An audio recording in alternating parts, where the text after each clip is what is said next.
Silk route کے دور میں بھی اس وقت جب زمانے میں یہ کیمپینز کی جا رہی تھی تقریباً 711 عیسوی میں، اس وقت بھی یہ بڑے امیر اور جدید ترین شہر تصور کیے جاتے تھے۔ عام طور پر یہاں کی آبادی زیروسٹرین یعنی پارسیون مذہب تھی، بہت سارے بدھ بھی رہا کرتے تھے، یہودیوں اور عیسائیوں کی بھی ایک تعداد آباد تھی۔ چونکہ فارسی حکمران یا پرشین امپائر کے تحت یہ علاقہ آیا کرتا تھا، لہذا پرشین یہاں پر خاصی بولی جاتی تھی۔ آج بھی اگر آپ نوٹ کریں تو افغانستان میں بھی فارسی بولی جاتی ہے اور تاجکستان میں بھی فارسی ہے، اور ایشیا وسطی کے خاصے علاقوں میں ابھی تک فارسی زبان رائج ہے۔ یہ اسی پرشین امپائر کے تحت ہونے کا اثر ہے کہ جو کئی ہزار سال سے یہ علاقے اس سلطنت کے تحت رہے، اور اس کے ہٹنے کے باوجود بھی انہوں نے اپنا پرشین کیریکٹر مینٹین رکھا۔ پرشین امپائر کے بارے میں ایک بڑی دلچسپ بات یہ کہ پرشینز مسلمان تو ہو گئے، ایرانی اور یہ تمام علاقے جو ایرانی حکومت کے تحت تھے، پرشین امپائر کے تحت تھے، انہوں نے اسلام تو قبول کیا، لیکن یہ عرب نہیں ہوئے۔ انہوں نے اپنا ڈسٹنکٹ پرشین کلچر، اپنی لینگویج، اپنی زبان، اپنی ثقافت، اپنی تہذیب و تمدن جو بنیادی طور پر ایرانی تہذیب تھی یا ایشیا وسطی سے اس کا تعلق اور واسطہ تھا، اس کو اپنی جگہ قائم رکھا، اور آج بھی یہ اثرات اس علاقے میں قائم ہیں۔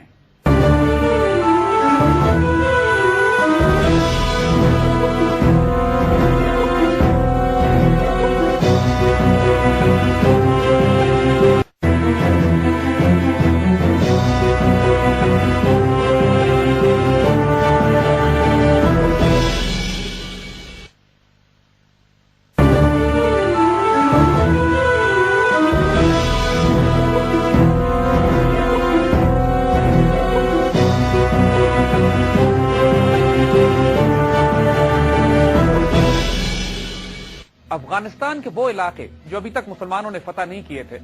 اور ماوراء النہر کا علاقہ، یہاں پر انتہائی جنگجو قبائل آباد تھے۔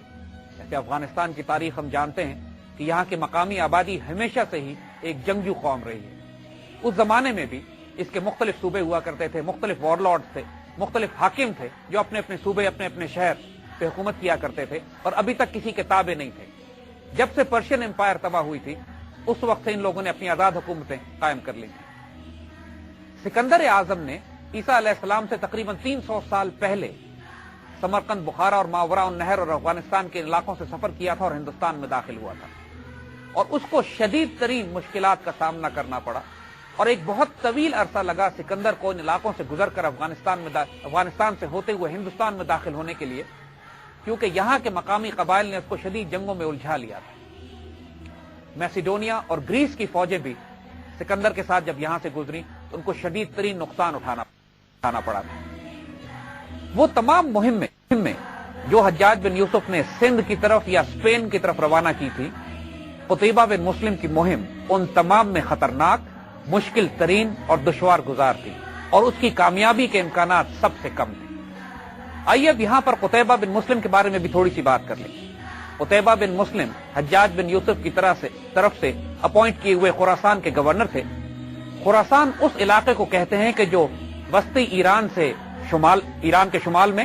افغانستان کے مغرب میں، اور ایشیا وسطی سے نیچے کے جو تمام بڑے بڑے علاقے ہیں وہ خراسان میں شامل ہوتے ہیں۔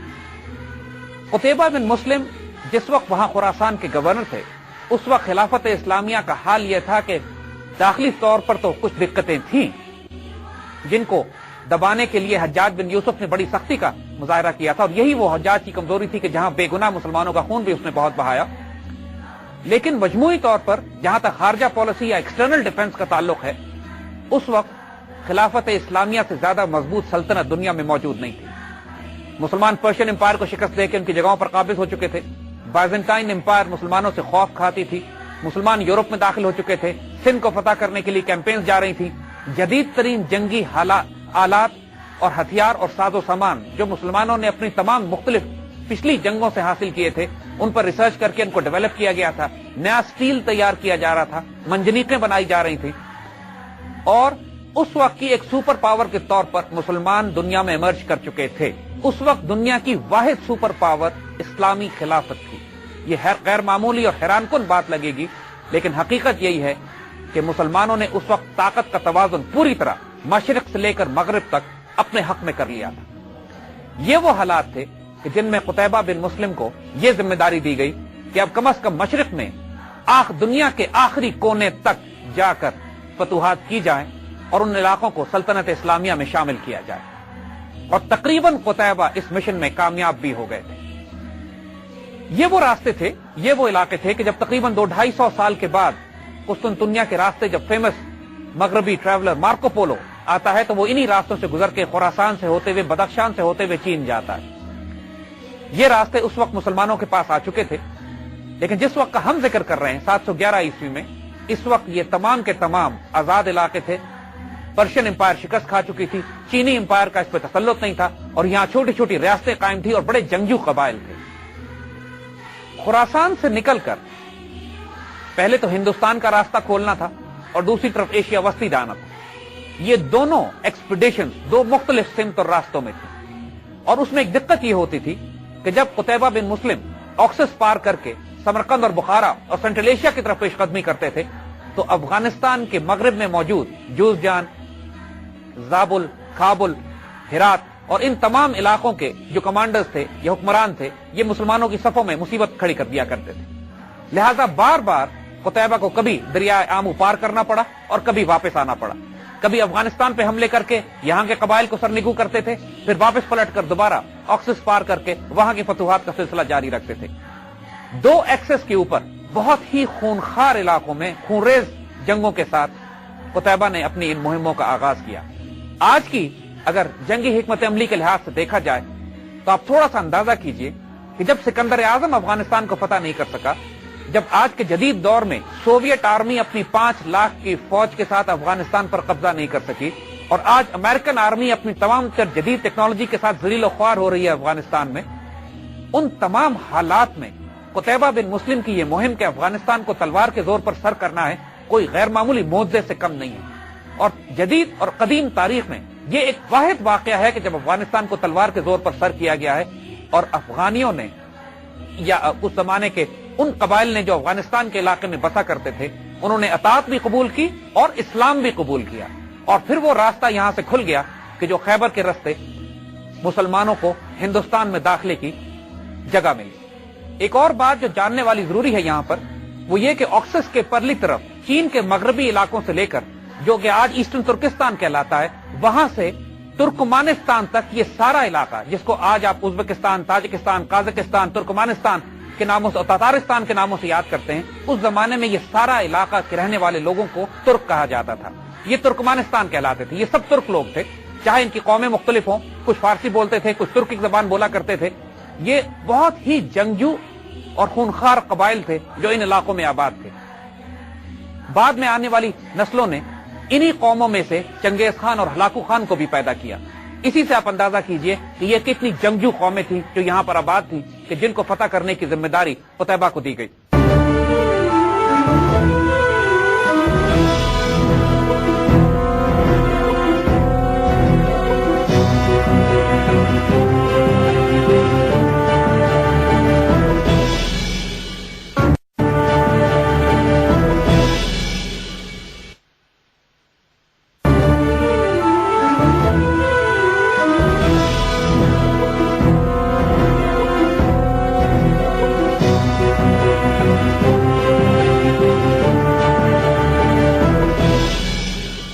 ایک دفعہ بخارا کی مہم میں ایک ایسا حیرت انگیز واقعہ بھی پیش آیا جو اس سے پہلے کبھی بھی ملت اسلامیہ کو اپنی کسی جنگ میں پیش نہیں آیا تھا۔ قتیبہ کی تمام فوج، کئی ہزار کا لشکر جو بخارا کے محاصرے پہ تھا، اس لشکر کو بذات خود پیچھے سے دوسرے جنگجو قبائل نے محاصرہ کر لیا، اور حالت یہ ہو گئی کہ 2 مہینے تک قتیبہ کا کوئی قاصد بھی اس محاصرے کو توڑ کر حجاج بن یوسف کی طرف نہ جا سکا، اور پوری مسلمان دنیا کا رابطہ مسلمان فوج سے کٹ گیا۔ 2 مہینے تک جب کوئی اطلاع خلافت اسلامیہ میں اپنی پوری فوج کی نہیں پہنچی تو یہ اندیشہ ہونے لگا کہ شاید ایک فرد اس کیمپین میں ہلاک کر دیا گیا۔ مسلمان ملت میں مسجدوں میں دعائیں کرائی جاتی تھیں کہ کسی طرح کوئی اطلاع مل جائے کہ قتیبہ کی فوج کہاں پہ ہے یا کوئی شخص اس میں سے نکل کر آئے۔ یہ غیر معمولی اور حیرت انگیز صورتحال کو 2 ماہ تک جاری رہی۔ بالآخر ایک جگہ سے محاصرہ توڑا گیا اور قاصد نکل کر باہر پہنچے، اور اس کے بعد حجاج کو اطلاع ہوئی کہ قتیبہ ابھی تک زندہ ہیں اور فوج نے بخارا کا محاصرہ کیا ہوا ہے۔ قتیبہ نے فوج کو واپس بلا لیا، اور اس کے بعد حجاج بن یوسف نے براہ راست اس جنگ کی کمان بھی اپنے ہاتھ میں لی۔ قتیبہ سے کہا کہ مجھے پورے علاقے کا نقشہ بنا کے بھیجو، اور جب قتیبہ نے نقشہ بنا کے بھیجا تو پھر حجاج نے بصرہ میں بیٹھ کر، عراق سے بیٹھ کر وہ جنگی حکمت عملی مرتب کی کہ جس کے نتیجے میں سمرقند، بخارا اور ان تمام علاقوں کو فتح کیا جا سکا۔ یہ بذات خود ایک اور مثال ہے حجاج کے ایک ملٹری جینیس ہونے کی۔ ایک طرف وہ محمد بن قاسم کی کیمپین کو سندھ میں کنٹرول کر رہا تھا، اور دوسری طرف قتیبہ بن مسلم کی اس مہم کو ایشیا وسطی میں بھی عراق بیٹھ کے کنٹرول کیا جا رہا تھا۔ کیونکہ یہ علاقے پہلے پرشین امپائر کے کنٹرول میں تھے، تو جب پرشین امپائر ختم ہوئی اور یزدگرد بادشاہ کو فرار ہونا پڑا، اس کے خاندان کے بہت سارے افراد ایسے تھے جنہوں نے چینی شہنشاہ کے پاس پناہ لی تھی جا کے، اور پرشین امپائر کے ٹوٹنے کی وجہ سے چینی بھی اس سارے علاقے پر اب اپنا حق جتانے لگے تھے۔ جب قتیبہ بن مسلم ماوراء النہر کی طرف بڑھتے ہیں، اس سے پہلے ان کو افغانستان کے تمام صوبوں کو فتح کرنا پڑتا ہے۔ وہ تمام نام جو آج آپ سنتے ہیں، کابل، تالاقان، تخار، ہرات، جوزجان، فاریاب، زابل، یہ تمام وہ علاقے ہیں جن کو آگے جانے سے پہلے تاکہ ان کی پشت محفوظ ہو قتیبہ نے فتح کیا۔ ایک اور حیرت انگیز بات وہ یہ کہ اس پورے علاقے کو فتح کرنے کے لیے جو فیصلہ کن جنگ مسلمانوں کو لڑنی پڑی وہ چھوٹے چھوٹے قبائل سے نہیں تھی، وہ براہ راست چائنیز ایمپرر یا چائنیز امپائر کے ساتھ تھی۔ چین کے بادشاہ نے 2 لاکھ کا لشکر جرار قتیبہ کے مقابلے کے لیے روانہ کیا، اور ماوراء النہر سینٹرل ایشیا میں سمرقند اور بخارا کے آس پاس ایک خونریز جنگ لڑی گئی۔ اس جنگ کے نتیجے میں تمام چینی لشکر مارا گیا، اور اس کی قیادت کرنے والا چینی شہنشاہ کا بھتیجا، اس کی بھی ہلاکت ہوئی، اور بہت بڑی تعداد میں مال غنیمت مسلمانوں کے ہاتھ آیا۔ مگر اس فتح کے نتیجے میں جو بہت بڑی کامیابی مسلمانوں کو حاصل ہوئی وہ یہ کہ ایشیا وسطی کے ساتھ ساتھ چین کی سلطنت کے بڑے بڑے علاقے بھی مسلمانوں کے قبضے میں آ گئے۔ آج جو ایسٹرن ترکستان میں کاشغر کا علاقہ ہے جہاں مسلمان آباد ہیں، کاشغر قتیبہ بن مسلم کی فوجوں نے فتح کیا تھا، اور چین کے بادشاہ کو اب اندازہ ہو چلا تھا کہ جو مشن مسلمان لے کر آئے تھے ماوراء النہر کو فتح کرنے کا، اب وہ وقت بہت نزدیک تھا کہ شاید مسلمان پیش قدمی کر کے براہ راست چین ہی کو فتح کر لیتے۔ چین کے بادشاہ نے مسلمانوں سے صلح کی درخواست کی، مسلمانوں نے ایک ڈیلیگیشن بھیجا چین کے بادشاہ کے پاس، نیگوسیشنز ہوئی۔ چین کے بادشاہ نے شروع میں سخت رویہ اختیار کیا اور یہ طنز کیا کہ تم لوگ تعداد میں بہت تھوڑے ہو اور ہمارے پاس اتنی بڑی سلطنت ہے، ہم تمہیں کچل کے رکھ دیں گے۔ تو جو مسلمان ایلچی چین کے دربار میں گئے تھے انہوں نے اس سے کہا کہ تم اس سلطنت کو تھوڑا کیسے کہہ سکتے ہو، چھوٹا کیسے کہہ سکتے ہو، جس کا ایک سرا چین میں ہو اور دوسرا سرا دمشق میں اور تیسرا افریقہ کے مغرب میں۔ چین کا بادشاہ روب میں آ گیا اور اس نے مسلمانوں سے معاہدہ کر لیا، اور ایک بہت بھاری خراج مسلمانوں کو ادا کیا گیا۔ یہ آخری حد تھی جہاں تک مسلمان چین میں داخل ہو سکے، اور جو علاقے اس وقت فتح کیے گئے تھے آج بھی وہ چین کے مسلمان علاقے تصور کیے جاتے ہیں۔ یہ وہ حالات تھے کہ جب جس میں حجاج بن یوسف کا انتقال ہو گیا اور قتیبہ بن مسلم کو اپنی یہ مہم یہی روکنی پڑی۔ اس سے پہلے سمرقند، بخارا اور وہ تمام بڑے بڑے شہر جو سلک روٹ پر قائم تھے وہ تمام مسلمانوں کے ہاتھ میں آ چکے تھے۔ اس مہم کے اختتام پر جو اسٹریٹجک آبجیکٹو تعین کیے گئے تھے، افغانستان آزاد کرایا جا چکا تھا، ماوراء النہر کے تمام علاقے قبضہ کیے جا چکے تھے، سلک روٹ پہ قبضہ کیا جا چکا تھا، چین کے اندر مسلمان پیش قدمی کر کے کاشغر کے علاقے کو فتح کر چکے تھے۔ یہ 2-3 سال کے عرصے میں اس قدر غیر معمولی جنگی کامیابی ہے کہ پوری دنیا کی جنگی تاریخ میں ایسے واقعات کی مثالیں قرون اولیٰ کے بعد نہیں ملتی۔ ان تمام علاقوں کی فتح کے باوجود چین کے ساتھ مسلمانوں کا رویہ ہاسٹائل ہی رہا تھا،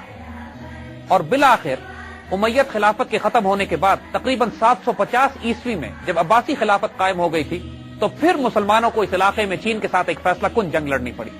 اس جنگ نے حتمی طور پر سرحدیں طے کر دی خلافت اسلامیہ کی اور چین کی، جو کہ آج تک سینٹرل ایشیا اور چین کے درمیان قائم ہے۔ آگے انشاءاللہ بات کریں گے۔ آج یہ تمام علاقے جو سینٹرل ایشیا کے، آج بھی ان میں ان علاقوں کے لیے آئندہ بات کریں گے سے شروع کرتے ہیں۔